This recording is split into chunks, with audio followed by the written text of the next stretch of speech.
Case 1, he denied paying child support until she exposed the affair in court. Okay, Miss Canada, you brought this case before the court. What's going on? I'm seeking child support and back pay from this man.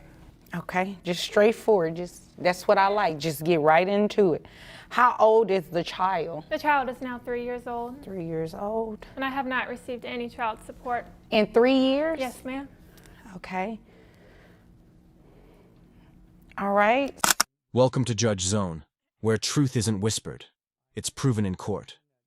Today's case, a mother fights for 3 years of unpaid child support. But what starts as a demand for justice soon spirals into confessions, affairs, and shocking revelations no one expected. Let's step inside the courtroom drama. A weary mother takes the stand, 3 years without a single payment for her child. Her voice cracks between anger and exhaustion. The judge leans forward, calm but curious, ready to slice through the noise and uncover the truth behind a father's silence and a mother's long-delayed justice. Sir, is there a reason you haven't given her any child support in the past 3 years? Yes, ma'am, there is. What is that? We've been discussing the paternity obligation. Okay. Under the circumstances, I don't think I was the only person having a fling with Rocky at the time that she and I had that time together. The judge turns to the father. He hesitates, then claims he owes nothing, because he's not sure the child is his. He talks about other flings. The courtroom chills. His words sting deeper than denial. They question an entire relationship, leaving everyone wondering if love ever existed, or was just a lie. And, Excuse me? Are you implying something? Well, what I'm trying to say is that I understand that you may have been seeing some other people in addition to me. And the reason that I haven't provided Well, those are rumors. I understand First of that. all. I understand that. But Second but of you all. haven't complied with my request for DNA test either, and that's my key. Is that if I have an obligation, I like to make sure it is my obligation and not the obligation of some other father. He refuses support until a DNA test proves paternity. The mother's composure cracks. She fires back, revealing his double life, a married man pretending loyalty. The judge listens, eyes narrowing as betrayal fills the air. This isn't just about child support anymore. It's about truth, guilt, and a man cornered by consequence. Well, maybe you should have been obligated to your wife whenever you were having an affair with me. You're right about that. And honest So truth is you are that, admitting that you're married? yes. Okay. And I've told her. I've told her that we had this fling.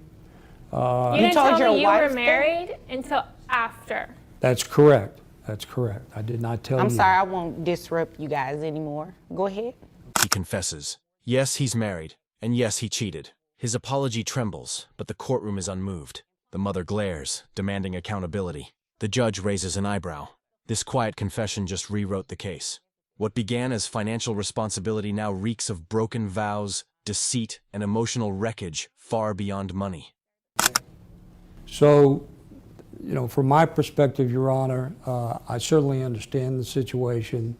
I'm not trying to be hard-hearted, so to speak, about this, but I think that there's some other questions that need to be answered before we agree on paying any kind of support, because at this point, we haven't confirmed whose child this is. Okay. The father insists he's not heartless, just careful. If the child's mine, I'll pay. His tone tries to sound noble, but doubt lingers. The judge nods slowly, sensing manipulation beneath reason. Both sides claim honesty, yet both hide something. The truth stands in the middle, waiting for proof science must provide. Well, I definitely have some questions too, but I don't think they have anything to do with child support. It's more about you guys' backstory, but that has nothing to do with me. However, has this man taken a DNA test at all? Not that I'm aware of. Okay. Did he sign anything at the hospital No, he wasn't acknowledging that he was the father? Okay. The judge digs deeper. No signed acknowledgement, no DNA test, nothing but accusations. The mother pleads for fairness, while the father clings to denial. In this battle, the child remains voiceless, a silent reminder of the damage adults cause when pride outweighs parenting. Justice pauses, waiting for evidence, not emotion. So he does have a valid point. Before we can actually place him on child support, he either has to accept parentage, which, according to what I'm hearing, you're really not accepting it. He's in denial about his affair and doesn't want his wife to find out. My wife knows. Oh, Yeah, she right. knows now. He's lying. You told her? I would have heard from her by now. I work with him, ma'am. Oh. At the welding place? I'm a receptionist there. That's how we met. You're her direct manager. Oh, okay. Then, an explosion. The mother reveals she works with his wife. The courtroom gasps. The affair wasn't just personal, it's professional chaos. The father's face drains of color. His secret life is no longer secret. Even the judge struggles to keep composure as betrayal echoes louder than any gavel strike. Ooh, wasn't expecting that much tea this morning. So, yeah, he's entitled to a DNA test. Sure. Okay, so before we can move forward with anything in terms of child support, looking at your financial documents you provided, he first needs to get a DNA test.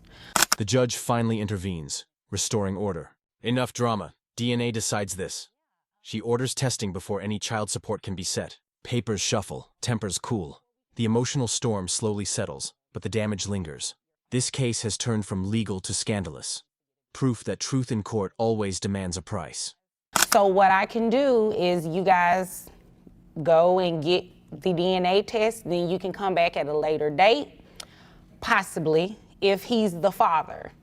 If he's not the father, you're more than welcome to bring back as many people as necessary. I'm not implying by any means that what he's saying is true. Right, he's but definitely if he's the not father. the father, you can bring back as many people as necessary to get DNA testing, and we actually find the father and place him on child support. Well, I know who it is, so that's not necessary, but thank you. Okay. If he's the father, support will be enforced. If not, the search continues. The mother smirks, saying she already knows the truth. The judge stares, half doubt, half sympathy. Everyone senses closure approaching, yet tension still grips the room. Sometimes, knowing the truth hurts more than living with uncertainty. Okay. Is there anything further? Your Honor, can we get your assistance in having this thing compelled so that we can get this DNA testing done expeditiously? Oh, yeah, most definitely. And it will be done through the Attorney General's office. Okay.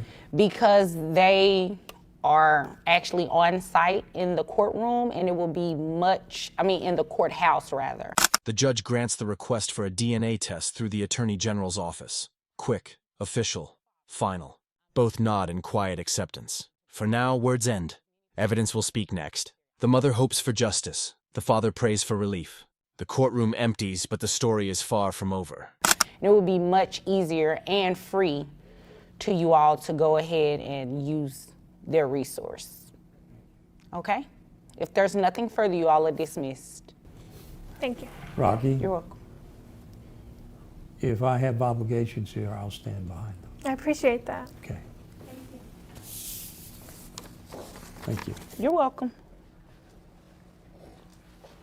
Case dismissed, pending results. Silence replaces shouting. Two lives walk out, bound by truth yet divided by guilt. In Judge Zone, every verdict begins with courage and ends with consequence. Some cases close on paper, but never in the heart. Stay tuned. The next revelation is already waiting behind another courtroom door. Case 2. Grandmother fights to take custody after daughter's death, but the judge shuts it down. Miss or Mrs.? Ms. Miss Berkeley, you brought this case before the court. What's going on? Your Honor, I'm here to get custody of my grandchild and also to make my or soon-to-be ex-son-in-law to pay the child support. My daughter was diagnosed with lymphoma, and Your Honor, it was a long and difficult process, as you can imagine, and he wasn't up for it, and he left. A grandmother stands before the court, trembling but determined. Her daughter died from lymphoma, leaving behind a little girl, and a father who walked away. Now she's fighting for custody and child support, determined to protect what's left of her family and hold a man accountable for abandoning them in tragedy. And so I went and helped my daughter and helped my granddaughter through this process. And they had been legally separated. He was paying child support, but when my daughter did pass away, I checked into the account. I had access to her financial business, and I checked the account, and he was not putting the payment in there. So I am looking for the back payments that are due, and I am looking to get custody of my granddaughter. Okay. She cared for her dying daughter and raised her granddaughter alone. But when her daughter passed, the payments stopped. She checked the account. Nothing. Now she's demanding back pay, determined to make the absent father face responsibility. The courtroom grows quiet as grief turns to defiance and love turns to legal war. So let me just make sure I'm clear. Your daughter is deceased now. Yes, ma'am. And my condolences. Thank you. You're pretty much trying to step into the shoes of your daughter. Yes, ma'am. Okay, I understand. I think it would be far more appropriate for me to be raising the daughter than for him. Okay. Why do you believe it would be more appropriate? He has a lifestyle that I don't necessarily think is best for raising children. Okay, well, I guess I'll get that from him. The judge clarifies. Her daughter is gone. The grandmother nods, eyes wet. She wants to step into her daughter's shoes. She says the father's lifestyle isn't fit for a child. Her voice shakes, but her conviction doesn't. She's ready to prove that love, not blood, defines who's truly family. Mr. Alberts? Yes, Your Honor. What's going on? Some of those details are correct. Which ones are not correct? The fact that I bailed on my wife, our marriage was over a long time before that diagnosis, and we mutually agreed that I would pay child support, that I would support her financially, and I did until she died. And now there's no one to pay child support to, and I don't know why she's dragging me in here. The father finally speaks. He says their marriage was long over before illness struck. He claims he supported his wife until her last breath, and now owes no one. His words sound calm, but cold. The courtroom watches two grieving hearts battle over love, loss, and who deserves to raise the child. Trying to take my kids away from me. Talking Okay. about my lifestyle. Saying I didn't love my wife. Ask her, Your What Honor. lifestyle is she talking about? I don't know. Ask her, Your Honor. I really don't know. What lifestyle? Well, he spends a lot of times in bars. Okay. A lot of time in bars. He spends a lot of money on babysitting because he spends a lot of time in bars. Okay. He's furious, accused of neglect and drinking. Bars, he repeats, stunned. The grandmother insists he spends nights out, leaving his daughter with babysitters. The judge watches closely. This isn't just about child support. It's about the image of a man, a father's character, and a grandmother's unshakable doubt in his love. Going to the bar is legal. True, but who's going to be there to help with homework? Who's going to be there to hear the sad story of how she was bullied in class that day? A babysitter? I don't think so. So are you always at the bar and leaving the baby with a babysitter? No, Your Honor. Anytime How would she know that?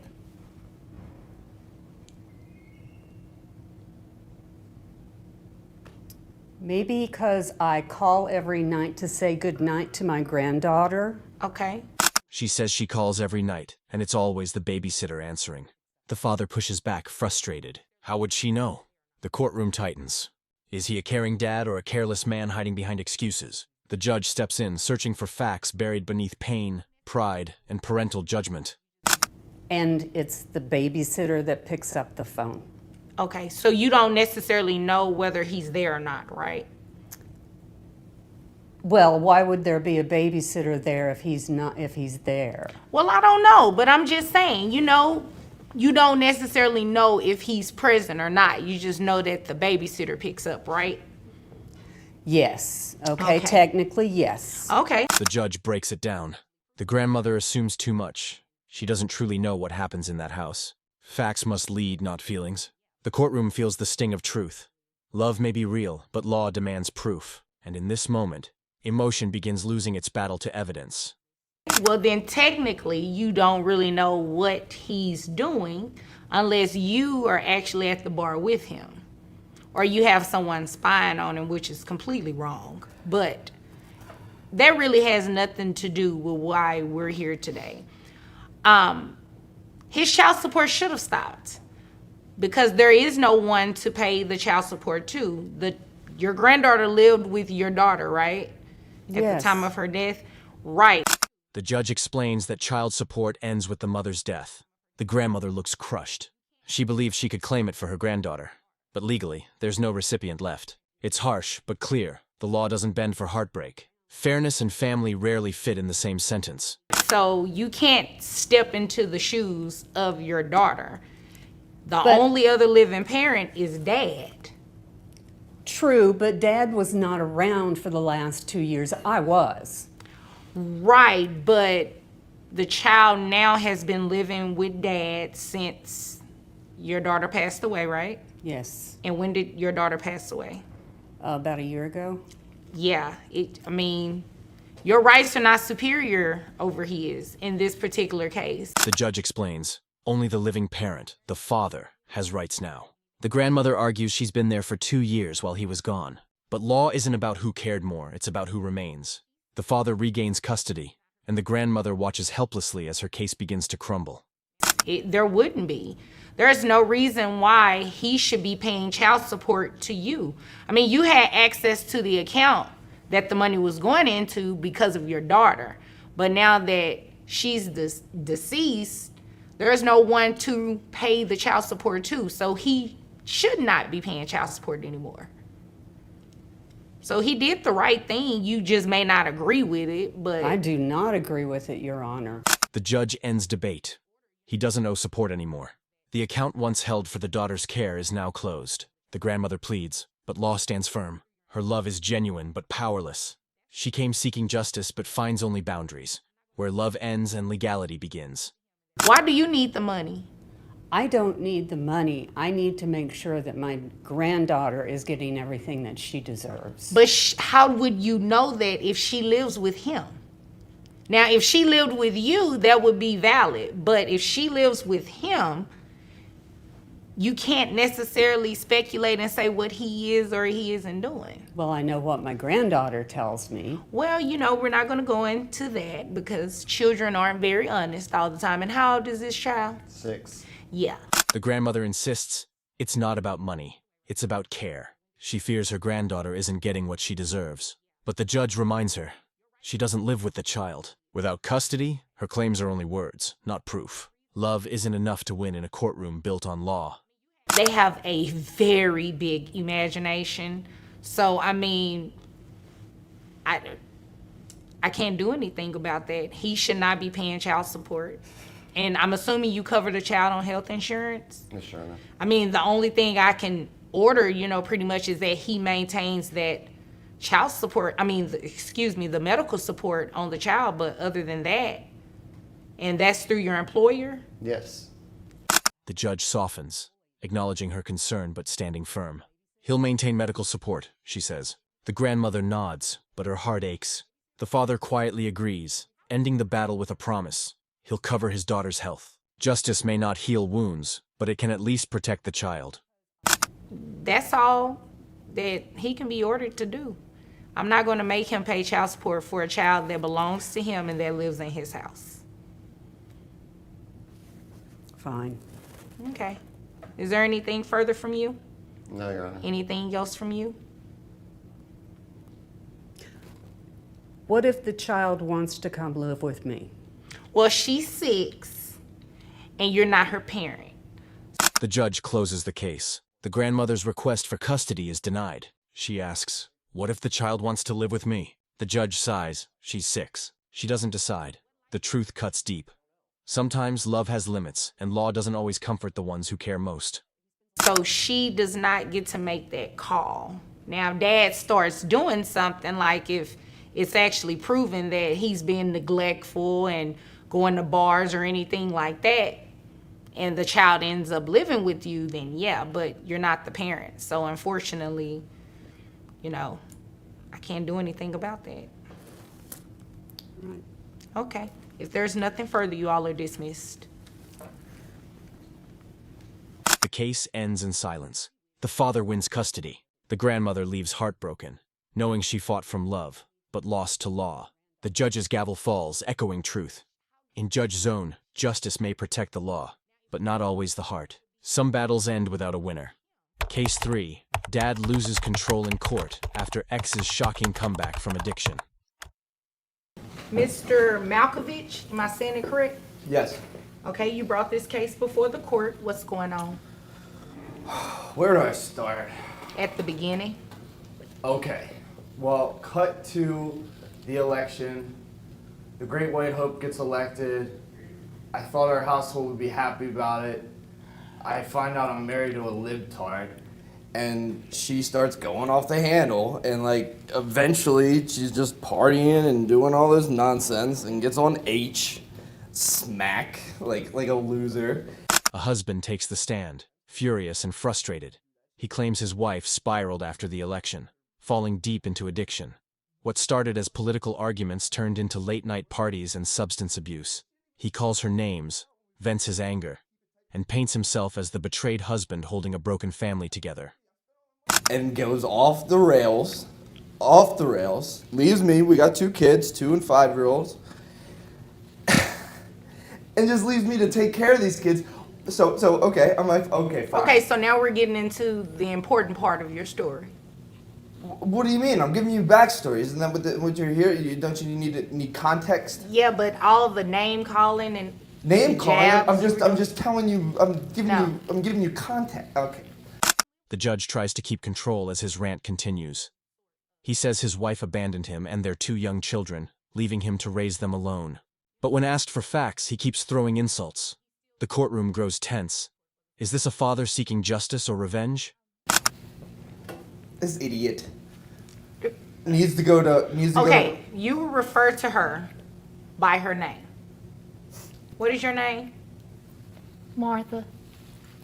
You will refer to her as Martha. Martha She will not has be a a heroin problem, whatever you said, and an I idiot. took her to rehab, which cost $20,000. Okay. That was all of our savings, all of our money. It's supposed to be the kids' college fund, but I figure the kids aren't going to go to college if they have a mom on heroin. Pretty bad example. He claims he paid $20,000 for her rehab using the kids' college fund. His voice cracks between anger and pride. The judge reminds him to show respect. Her name is Martha, not that idiot. He insists it was the only way to save her and protect their children's future. So let's get it But situated. she got the help, right? Yeah, she got the help. Okay, so she that's joined what's the cult. important. She drank the Kool-Aid. She stayed longer than her stint. Met some guy named what's his name? Paul. Met Paul. The globe-trotting Paul. What was Paul into, huh? Meth? Whatever. They're clean and sober together. She comes back. The judge asks if rehab helped. He smirks, says she stayed longer than expected, met a new man named Paul, and came back clean and sober. His tone turns bitter. He mocks her recovery, calling Paul the globe-trotter. The courtroom shifts. Is this healing or jealousy talking? After spending an extra Mr. couple... Malkovich, What? excuse me. Yes, I mean... Did you come always here to waste interrupt my everyone time? who's What in is it court? that you want me to do? Oh, okay. She's now got her life together. Her and Paul got a little apartment.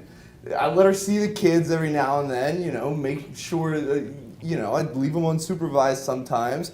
Not to mention, then when I do that, she's on Instagram with these weird friends. They're rehab people. He confesses he lets her see the kids, sometimes unsupervised, but he can't help himself. He keeps scrolling her Instagram, furious about her new life.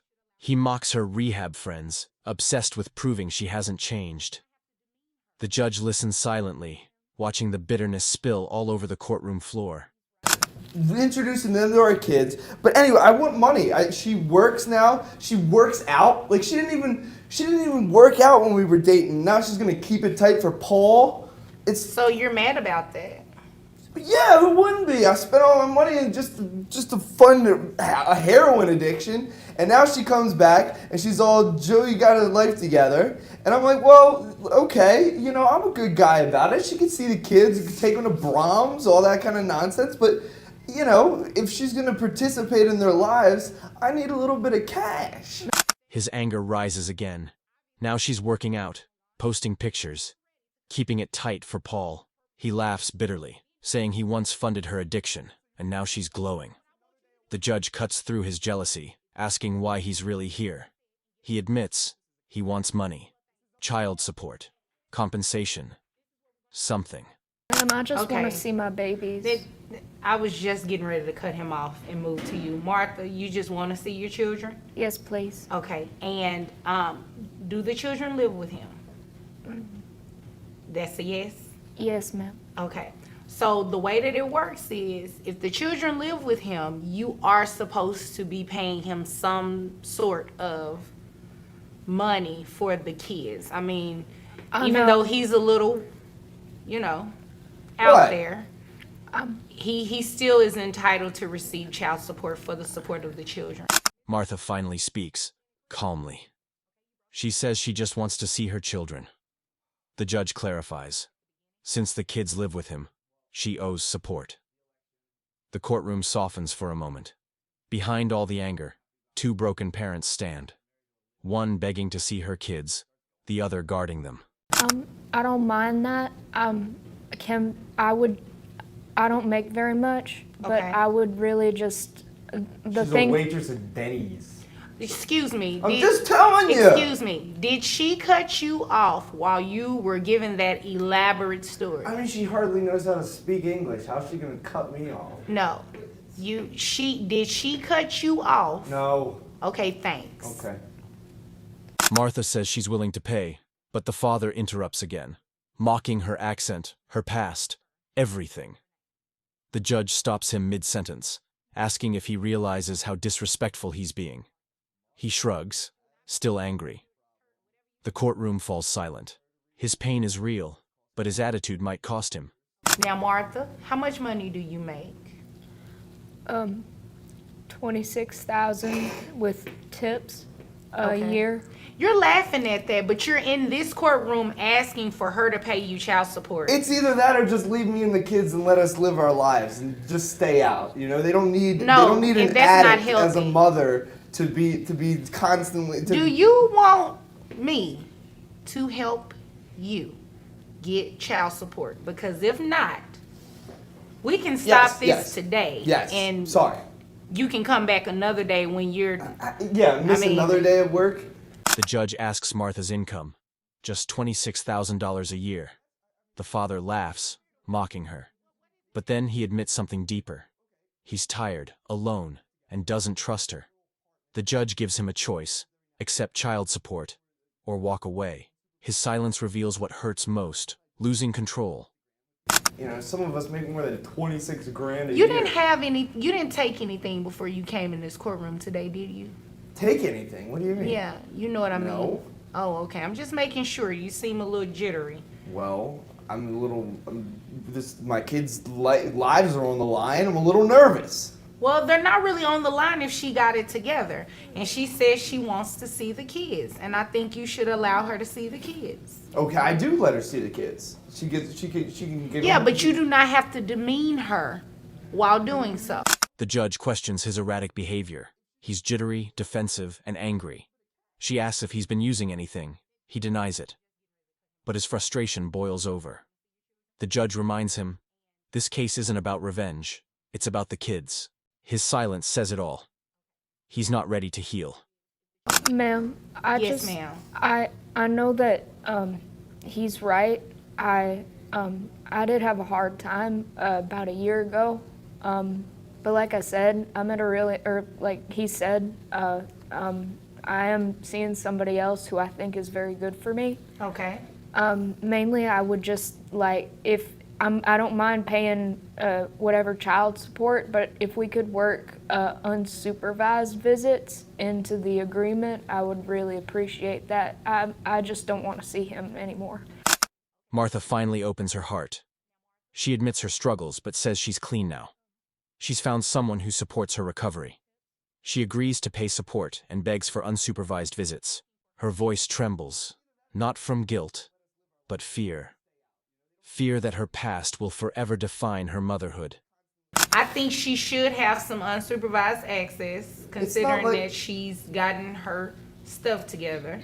Well, how does that work? I mean, because who decides that? Like, can the first one be with another third party that comes? I don't think that's necessary. You're suggesting that I leave my children alone with her, right? Like, she could go to a park and there's some dude peddling H, and then all of a sudden she's passed out in the gutter and one of my kids is getting hit by a car. Like, Okay. The father erupts again. He refuses to let his children near her alone. He paints a nightmare scenario, calling her unsafe. The judge listens, patient, but firm. His paranoia and pain mix into one storm. Everyone can see. This isn't just custody. It's heartbreak fighting to be heard. I'm going to stop you right there. I'm going to stop you right there. Yeah. And this is what we're going to do. What are we going to do? What you're going to do, first of all, is get your foot. What are you doing? What do you mean, what am I doing? I'm listening to you. Go you on. have a cigarette in your mouth. There is no smoking in this Why business. would you be smoking in there? No, there is no smoking. The tension snaps. The father lights a cigarette mid-hearing. The judge freezes in disbelief. "There is no smoking in this courtroom," she yells. The courtroom gasps. His meltdown is complete. The judge orders him to stop, his anger now turning into embarrassment for everyone watching. Wait, bailiff, before he leaves, I need you to know this. We're going to reset your case because obviously you have a lot going on. So when you're ready to conduct yourself in a way that's appropriate for this courtroom, then you come back and ask me for some relief. So you want me to come back and what I want you to do, work? what I want you to do is be quiet, listen to what I said, and get out of my courtroom. The judge ends it. She tells him to leave, reset the case, and come back when he's ready to act right. The man tries to argue again, but she cuts him off. "Be quiet and get out." The courtroom finally exhales. Justice, patience, and chaos all in one breath. This is a kangaroo court. Well, thank This is you. absurd! Thank you. This is what we're going to do, Martha. We are going to reset your case to a later date. Just make sure when you come back, you have your financial documents with you, okay? Okay. Okay, if there's nothing further, you're dismissed.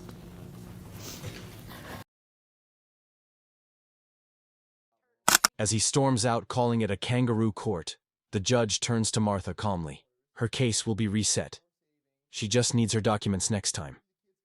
Martha nods softly. Amid the shouting and shame, she finally finds a moment of quiet hope. Maybe next time, she'll be heard. In every courtroom, truth battles pride, love fights betrayal, and justice never sleeps. Each verdict reveals more than guilt, it exposes hearts. You've just witnessed 3 unforgettable cases only here, on Judge Zone. Subscribe, because the next judgment might shake you to your core.